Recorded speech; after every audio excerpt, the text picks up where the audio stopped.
Servus miteinander, willkommen zurück bei mir im bayerischen Outback. Heute geht es über Stöcke. Nicht über irgendwelche Stöcke, sondern allgemein um Verteidigungsstöcke. Habe ich euch ja schon mal versprochen, dass ich mal so eine kleine Übersicht mache über meine ganzen Verteidigungsstöcke. Kampfstäbe, wie auch immer. Es gab damals nicht so wirklich einen Namen dafür. Der, um den es mir irgendwie so immer am allermeisten geht. Und warum ich das eigentlich auch mache, weil ich das wieder ein bisschen wachrütteln möchte, ist dieses bohrische Stockraufen. Das ist der Stock vom bayerischen Stockraufen. Es ist nicht viel übrig geblieben, allgemein von diesem Brauchtum, aber das thematisiere ich immer ganz gerne. Und jetzt gehen wir verschiedene Stöcke durch und ich erzähle euch ein bisschen was drüber. Und vielleicht sind Sachen dabei, die ihr alle noch nicht wisst. Oder andere spannende Geschichten. Und bei dem Thema Wanderstock ist es so, dass ich über ganz viele Stockthemen gestolpert bin und glaube, dass wir da eine größere Serie draus machen, weil das Thema Stock, Kampfstock, Verteidigungsstock, Walking Stick, Irish Stick Fighting und vor allem das, was jeder vergisst, das bohrische Stockraufen, das bayerische Stockraufen, der bayerische Stockkampf. Habe ich ja schon mal angekündigt, habe ich recherchiert und bin vom Hundertste ins Tausendste gekommen und habe so viele interessante Sachen gefunden, die ich unbedingt mit euch aufarbeiten muss. Und dann erzähle ich euch als allererstes nochmal so ein bisschen was über Stöcke allgemein, weil ich hier so eine mittlerweile ganz schöne Sammlung an Stöcken habe, ja. Und die zeige ich euch jetzt. Und gehen wir mal durch, weil was mir am Herzen liegt, ist natürlich Traditionen bewahren. Und der bayerische Stockkampf, der gerät immer mehr in Vergessenheit. Diesen Stock kennt wahrscheinlich ansatzweise jeder. Den Stenz, den Wanderstock, der Zimmerersleut. Und ich möchte jetzt da nicht zu weit ausschweifen, weil es natürlich so ist, dass zu jedem Stock könnte man ein Video machen, weil da wirklich interessante Sachen dabei sind. Ich werde jetzt alles kurz anreißen und wenn ich merke, es interessiert euch, dann werden wir dieses Thema vertiefen. Es gab den kleinen Stock und es gab den großen Stock. Der war dann ein bisschen über mannshoch. Das ist der Hirterstab und das ist der Hackelstecken. Wegen dem, weil er einen Haken hat. Und zum Schlagen wie ein Hammer äußerst effektiv ist. Ja, jetzt bin ich schon wieder mitten im Thema drin. Also ich glaube, daraus machen wir ein extra Thema, weil heute geht es eigentlich mehr so allgemein. Und gut, den haben wir.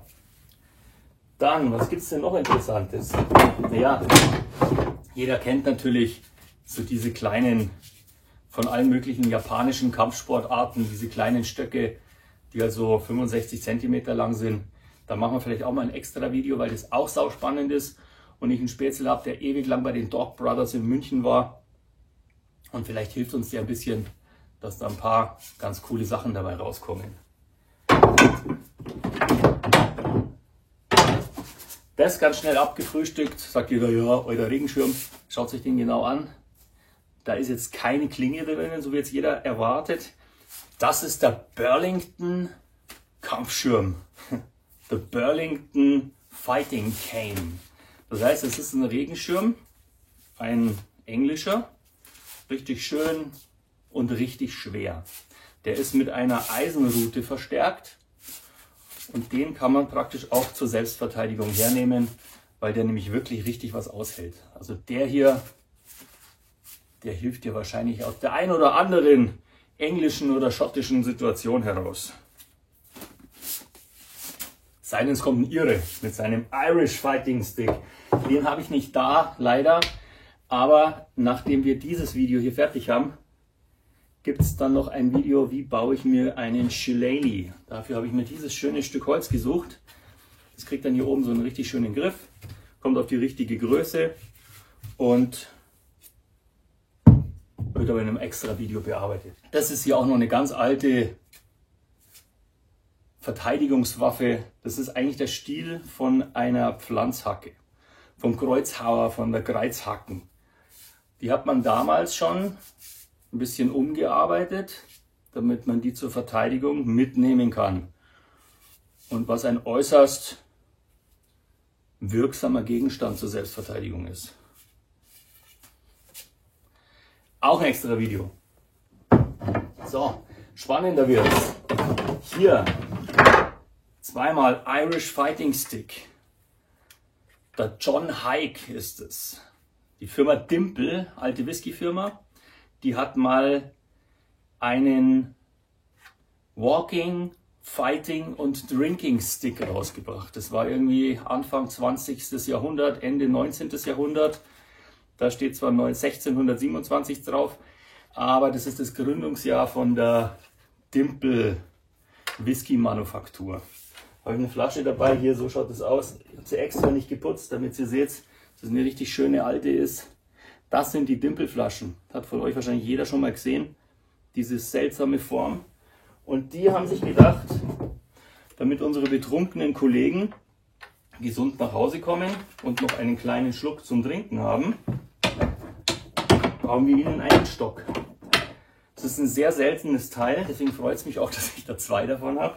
Ich glaube, die werden mittlerweile für, weiß gar nicht, 400, 500, 600 paar Euro werden sie gehandelt. Das hier ist echtes Sterling-Silber und das Tolle an diesem ist, auch wieder keine Klinge, weil ihr wisst ja, Klingen im Stock sind verboten, darf ich hier auch nicht zeigen.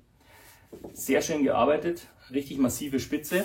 Und das Spannende ist, wenn man das hier oben aufschraubt, dann ist hier ein Flachmann drinnen. Dann hat man hier seinen Whisky und dann kann man sich hier auf dem Heimweg noch einen kleinen Single Malt genehmigen.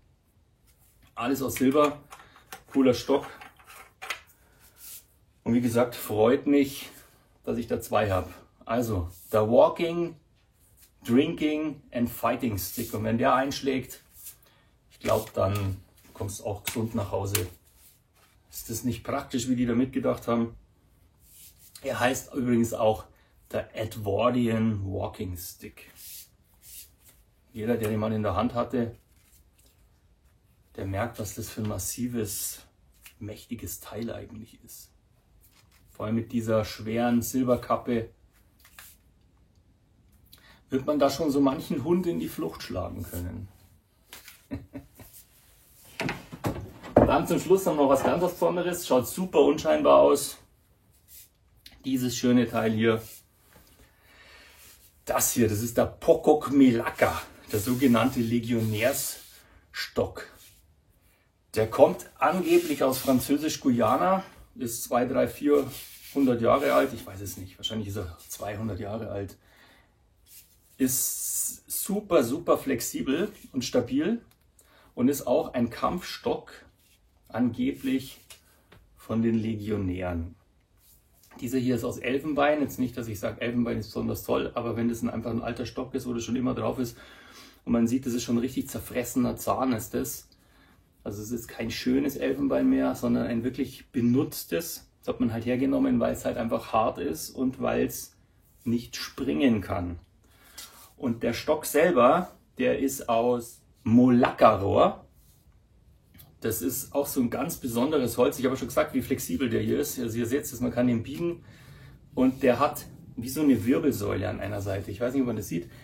Man erkennt den Stock, dass der hier so wie auf einer Seite hat er so eine Wirbelsäule. Da ist er rund und dann hat er hier noch einmal so eine Ader drinnen. Und das macht ihm zu einem sehr schnellen, wirksamen Stock. Da vorne ist so eine kleine Metallkappe drauf, die wahnsinnig schön angepasst ist. So eine kleine handgeschmiedete. Ja, besonderes Tropenholz, besonderer Tropenzahn. Gibt es heute Gott sei Dank so nicht mehr. Unscheinbar, aber sehr schmerzhaft, wenn man damit getroffen wird. Also Molaka-Rohr heißt bei uns, glaube ich, Amla-Baum. Also bei uns ist es unter Amla-Baum bekannt. Und wer weiß, ob Charlie Chaplin nicht genau auch so einen Stock hatte. Vielleicht ist das ja auch ein alter Fremdenlegionär gewesen. Man weiß es nicht. Dann habe ich euch heute wieder mal viel über Stöcke und ihre Eigenheiten erzählt. Und ich hoffe, wir kommen bald dazu, auch mal über ein Shillelagh zu reden und ein bisschen aktiv das euch nahe zu bringen. Also dass ich nicht nur hier so ein bisschen rumhampel mit den Stöcken, sondern dass man auch wirklich mal zeigt, was es für Möglichkeiten gibt. Und da hoffe ich doch sehr auf die Hilfe von ein paar Freunden, dass wir gemeinsam dann tiefer in dieses Thema eindringen können. Tja, Spezien. Traditionen aufrechterhalten. Kauft kein Klump, da müsst ihr weniger wegschmeißen. Ich hoffe, es hat euch gefallen. Könnt ihr zur Abwechslung da mal wieder einen Daumen nach oben da lassen oder einen Kommentar. Eigentlich ist noch ein Kommentar lieber. Ja, dass jeder mal ein bisschen was dazu sagt oder mir sagt, was er darüber gehört hat oder weiß.